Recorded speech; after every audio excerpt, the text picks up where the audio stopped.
Shalom sahabat Gebada, apa kabar? Saya berharap kita masih semangat terus dalam mengikuti gerakan baca dengar Alkitab atau Gebada hingga saat ini. Hari ini kita akan membaca Markus pasal 6 dan Markus pasal 7. Pasal 6 dimulai dengan kisah Yesus mengajar di rumah ibadat di Nazaret. Nazaret adalah kampung halaman Tuhan Yesus. Namun Yesus ditolak oleh orang-orang di sana. Bahkan mereka tidak percaya bahwa Yesus adalah anak Allah. Karena mereka tahu persis bahwa Yesus adalah anak tukang kayu. Dan mereka telah mengenal keluarga Yesus selama 30 tahun. Yesus selalu pergi dari Nazaret dan justru memperluas pelayanannya. Lalu untuk pertama kalinya Yesus mengutus 12 muridnya mendahului Yesus ke kota yang akan ia datangi. Dan pelayanan mereka menghasilkan hal-hal yang luar biasa.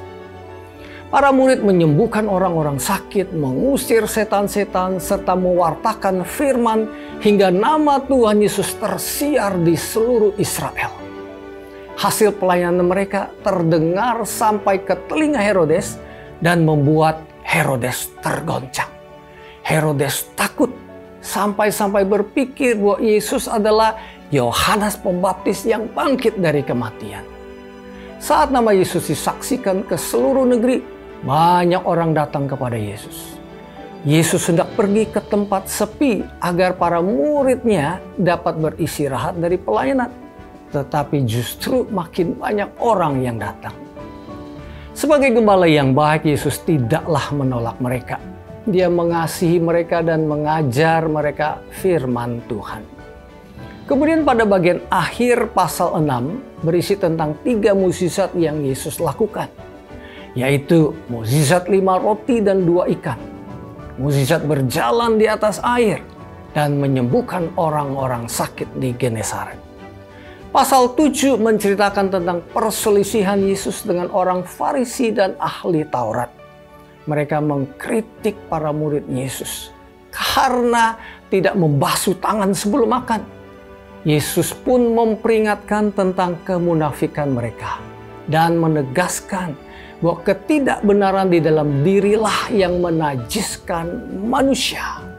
Selanjutnya Yesus melihat iman perempuan Sirofenisia dan melakukan mukjizat dengan menyembuhkan anaknya yang kerasukan setan. Demikianlah kuasa Yesus Kristus anak Allah dinyatakan kemanapun dia pergi.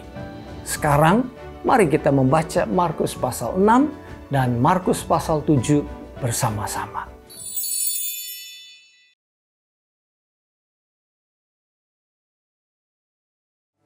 Kemudian Yesus berangkat dari situ dan tiba di tempat asalnya, sedang murid-muridnya mengikuti dia.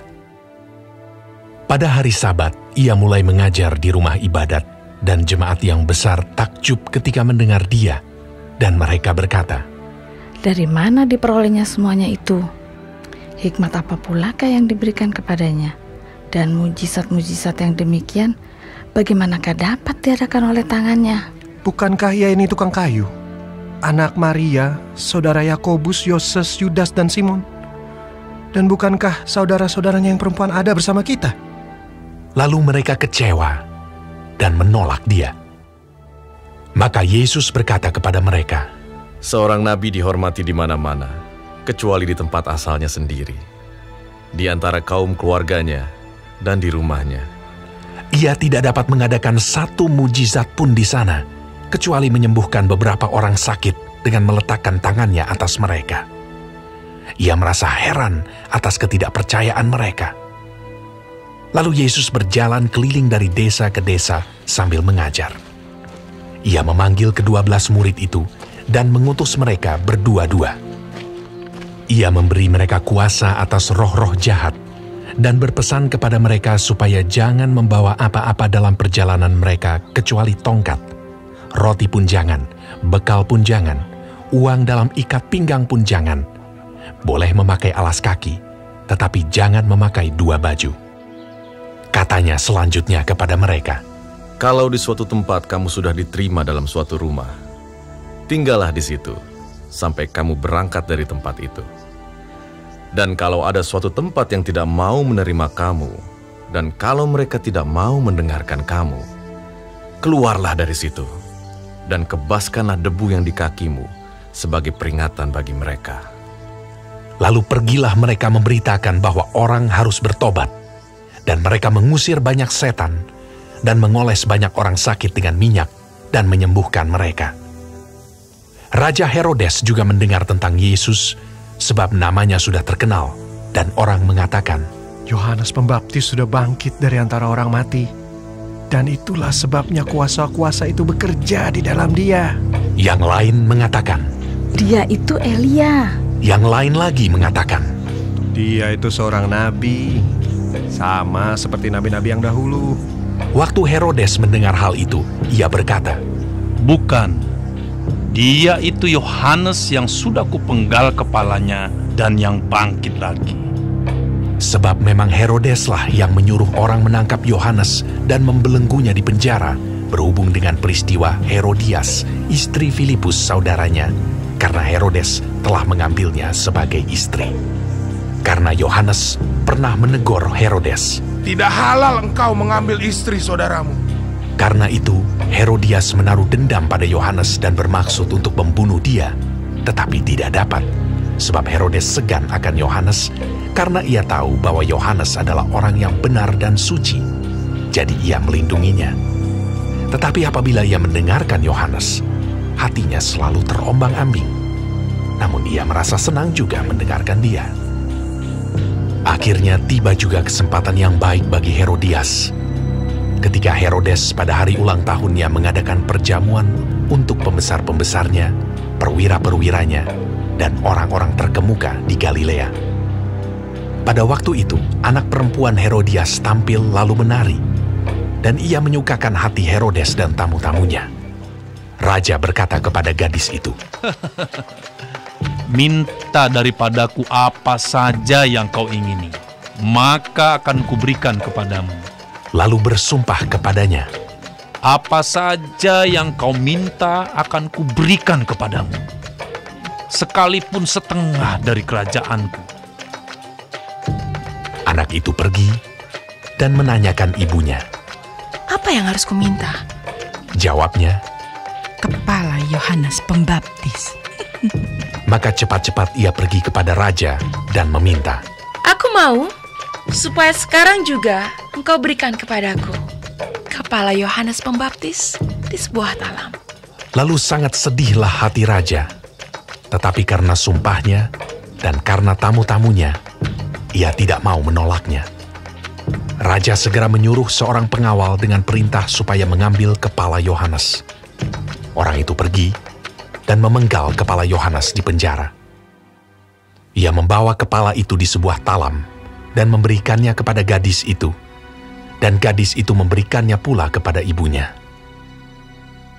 Ketika murid-murid Yohanes mendengar hal itu, mereka datang dan mengambil mayatnya, lalu membaringkannya dalam kuburan. Kemudian rasul-rasul itu kembali berkumpul dengan Yesus dan memberitahukan kepadanya semua yang mereka kerjakan dan ajarkan. Lalu ia berkata kepada mereka, Marilah ke tempat yang sunyi, supaya kita sendirian, dan beristirahatlah seketika. sebab memang begitu banyaknya orang yang datang dan yang pergi, sehingga makan pun mereka tidak sempat. Maka berangkatlah mereka untuk mengasingkan diri dengan perahu ke tempat yang sunyi. Tetapi pada waktu mereka bertolak, banyak orang melihat mereka dan mengetahui tujuan mereka. Dengan mengambil jalan darat, segeralah datang orang dari semua kota ke tempat itu, sehingga mendahului mereka. Ketika Yesus mendarat, ia melihat sejumlah besar orang banyak.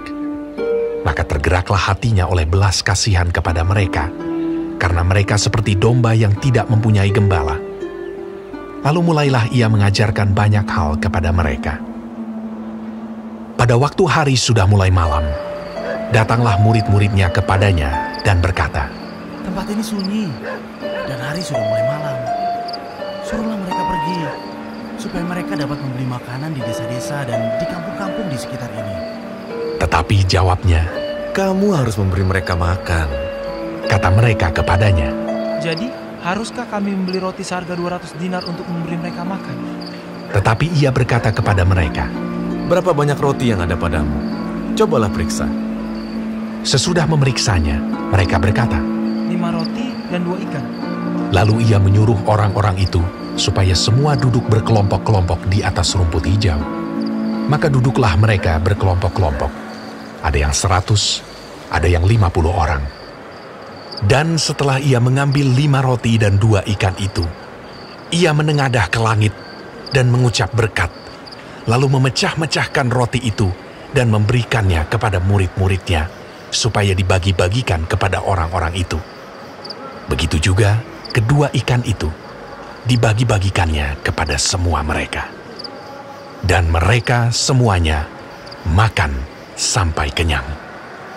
Kemudian orang mengumpulkan potongan-potongan roti, 12 bakul penuh, selain daripada sisa-sisa ikan. Yang ikut makan roti itu ada 5.000 orang laki-laki. Sesudah itu, Yesus segera memerintahkan murid-muridnya naik ke perahu dan berangkat lebih dulu ke seberang, ke Betsaida. Sementara itu ia menyuruh orang banyak pulang. Setelah ia berpisah dari mereka, ia pergi ke bukit untuk berdoa. Ketika hari sudah malam, perahu itu sudah di tengah danau, sedang Yesus tinggal sendirian di darat. Ketika ia melihat betapa payahnya mereka mendayung karena angin sakal, maka kira-kira jam 3 malam ia datang kepada mereka, berjalan di atas air, dan ia hendak melewati mereka. Ketika mereka melihat dia berjalan di atas air, mereka mengira bahwa ia adalah hantu.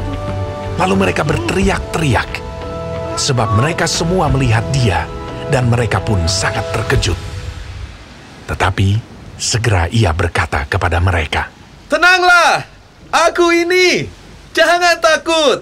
Lalu ia naik ke perahu mendapatkan mereka, dan angin pun redalah. Mereka sangat tercengang dan bingung, sebab sesudah peristiwa roti itu, mereka belum juga mengerti, dan hati mereka tetap degil. Setibanya di seberang, Yesus dan murid-muridnya mendarat di Genesaret dan berlabuh di situ. Ketika mereka keluar dari perahu, orang segera mengenal Yesus. Maka berlari-larilah mereka ke seluruh daerah itu, dan mulai mengusung orang-orang sakit di atas tilamnya kepada Yesus, di mana saja kabarnya ia berada. Kemanapun ia pergi, ke desa-desa, ke kota-kota, atau ke kampung-kampung, orang meletakkan orang-orang sakit di pasar dan memohon kepadanya, supaya mereka diperkenankan hanya menjamah jumbai jubahnya saja. Dan semua orang yang menjamahnya menjadi sembuh.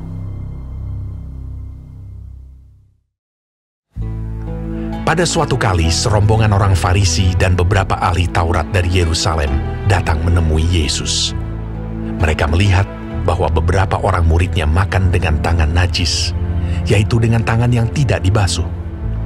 Sebab orang-orang Farisi, seperti orang-orang Yahudi lainnya, tidak makan kalau tidak melakukan pembasuhan tangan lebih dulu, karena mereka berpegang pada adat istiadat nenek moyang mereka. Dan kalau pulang dari pasar, mereka juga tidak makan kalau tidak lebih dahulu membersihkan dirinya. Banyak warisan lain lagi yang mereka pegang, umpamanya hal mencuci cawan, kendi, dan perkakas-perkakas tembaga. Karena itu, orang-orang Farisi dan ahli-ahli Taurat itu bertanya kepadanya, "Mengapa murid-muridmu tidak hidup menurut adat istiadat nenek moyang kita, tetapi makan dengan tangan najis?" Jawabnya kepada mereka, "Benarlah nubuat Yesaya tentang kamu, hai orang-orang munafik. Sebab ada tertulis, bangsa ini memuliakan aku dengan bibirnya, padahal hatinya jauh daripadaku. Percuma mereka beribadah kepadaku, sedangkan ajaran yang mereka ajarkan ialah perintah manusia. Perintah Allah kamu abaikan untuk berpegang pada adat istiadat manusia." Yesus berkata pula kepada mereka, "Sungguh pandai kamu mengesampingkan perintah Allah, supaya kamu dapat memelihara adat istiadatmu sendiri. Karena Musa telah berkata, hormatilah ayahmu dan ibumu, dan siapa yang mengutuki ayahnya atau ibunya harus mati.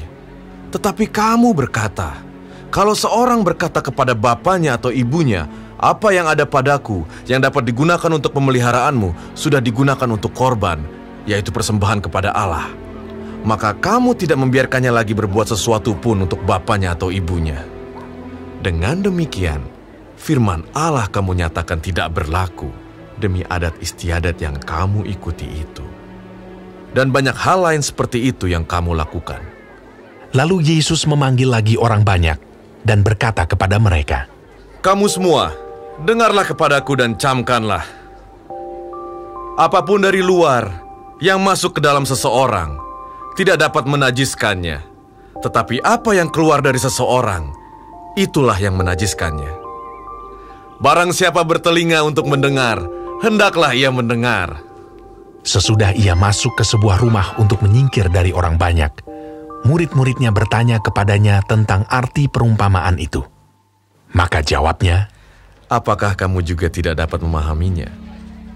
Tidak tahukah kamu bahwa segala sesuatu dari luar yang masuk ke dalam seseorang tidak dapat menajiskannya? Karena bukan masuk ke dalam hati, tetapi ke dalam perutnya, lalu dibuang di jamban." Dengan demikian, ia menyatakan semua makanan halal. Katanya lagi, "Apa yang keluar dari seseorang, itulah yang menajiskannya. Sebab dari dalam, dari hati orang, timbul segala pikiran jahat, percabulan, pencurian, pembunuhan, perzinahan, keserakahan, kejahatan, kelicikan, hawa nafsu, iri hati, hujat, kesombongan, kebebalan. Semua hal-hal jahat ini timbul dari dalam dan menajiskan orang." Lalu Yesus berangkat dari situ dan pergi ke daerah Tirus. Ia masuk ke sebuah rumah dan tidak mau bahwa ada orang yang mengetahuinya. Tetapi kedatangannya tidak dapat dirahasiakan. Malah seorang ibu yang anaknya perempuan kerasukan roh jahat segera mendengar tentang dia, lalu datang dan tersungkur di depan kakinya. Perempuan itu seorang Yunani bangsa Siro-Fenisia. Ia memohon kepada Yesus untuk mengusir setan itu dari anaknya. Lalu Yesus berkata kepadanya, "Biarlah anak-anak kenyang dahulu, sebab tidak patut mengambil roti yang disediakan bagi anak-anak dan melemparkannya kepada anjing." Tetapi perempuan itu menjawab, "Benar Tuhan, tetapi anjing yang di bawah meja juga makan remah-remah yang dijatuhkan anak-anak." Maka kata Yesus kepada perempuan itu, "Karena kata-katamu itu, pergilah sekarang, sebab setan itu sudah keluar dari anakmu." Perempuan itu pulang ke rumahnya, lalu didapatinya anak itu berbaring di tempat tidur, sedang setan itu sudah keluar. Kemudian Yesus meninggalkan pula daerah Tirus, dan dengan melalui Sidon pergi ke Danau Galilea di tengah-tengah daerah Dekapolis. Di situ orang membawa kepadanya seorang yang tuli dan yang gagap, dan memohon kepadanya supaya ia meletakkan tangannya atas orang itu. Dan sesudah Yesus memisahkan dia dari orang banyak, sehingga mereka sendirian, ia memasukkan jarinya ke telinga orang itu. Lalu ia meludah dan meraba lidah orang itu. Kemudian sambil menengadah ke langit, Yesus menarik nafas dan berkata kepadanya, "Efata," artinya, "terbukalah." Maka terbukalah telinga orang itu, dan seketika itu terlepas pulalah pengikat lidahnya. Lalu ia berkata-kata dengan baik. Yesus berpesan kepada orang-orang yang ada di situ, supaya jangan menceritakannya kepada siapapun juga. Tetapi makin dilarangnya mereka, makin luas mereka memberitakannya. Mereka takjub dan tercengang, dan berkata, "Ia menjadikan segala-galanya baik. Yang tuli dijadikannya mendengar, yang bisu dijadikannya berkata-kata,